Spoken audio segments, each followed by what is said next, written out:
क्या होगा अगर इस ईद पर गायों की कुर्बानी में आई कमी से सबसे बड़ा आर्थिक नुकसान उठाने वाले लोग वो ना हों जिन्हें सोशल मीडिया पर दिखाया जा रहा है। भावनाओं और शोर शराबे से थोड़ा बाहर निकलकर चलिए टीवी डिबेट्स के पीछे छिपी असली सच्चाई और इस मुद्दे की जड़ तक चलते हैं।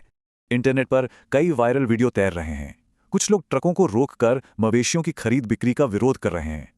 हेडलाइंस इसे एक बड़ा सांप्रदायिक मुद्दा या यूएनओ रिवर्स बता रही हैं।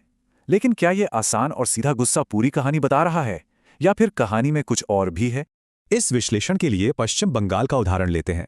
वहां के ग्रामीण इलाकों में ये कोई धार्मिक बहस नहीं है, बल्कि एक ऐसा वार्षिक आर्थिक चक्र है जिस पर करोड़ों का व्यापार टिका हुआ है। लेकिन ईद से ठीक पहले हमेशा खचाखच भरे रहने वाले पशु बाजार इस बार अचानक से बिल्कुल वीरान क्यों पड़े हैं? इसका सीधा सा कारण है 1950 का एक पुराना कानून जिसे अब बहुत सख्ती से लागू किया जा रहा है।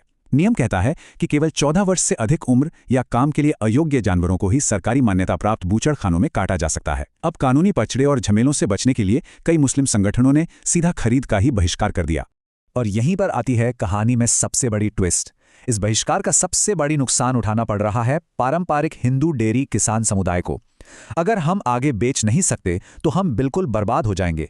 ये दर्द है उन किसानों का जिनके लिए ईद का ये मौसम अपनी पुरानी गायों को बेचने का सबसे बड़ा और जरूरी अवसर होता है। ध्यान देने वाली बात यह है कि 9,000 रुपए यह दूध देना बंद कर चुकी एक गाय के चारे और दवाइयों का कम से कम महीने भर का खर्च है। एक गरीब किसान के लिए बिना किसी कमाई वाले पशु पर हर महीने इतना खर्च करना एक बहुत बड़ा आर्थिक बोझ बन जाता है। क्योंकि इस 14 साल वाले नियम का अर्थशास्त्र थोड़ा पेचीदा है। एक आम गाय 7-8 साल में दूध देना बंद कर देती है।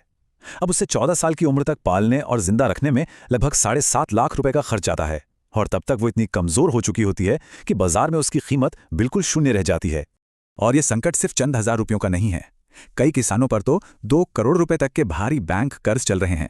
ग्रामीण भारत में मवेशी दरअसल एक नकद बचत की तरह होते हैं। इस व्यापार के अचानक रुकने का सीधा मतलब है किसानों की पूरी आर्थिक सुरक्षा का ध्वस्त हो जाना। यहाँ एक अजीब सी विडंबना देखने को मिलती है।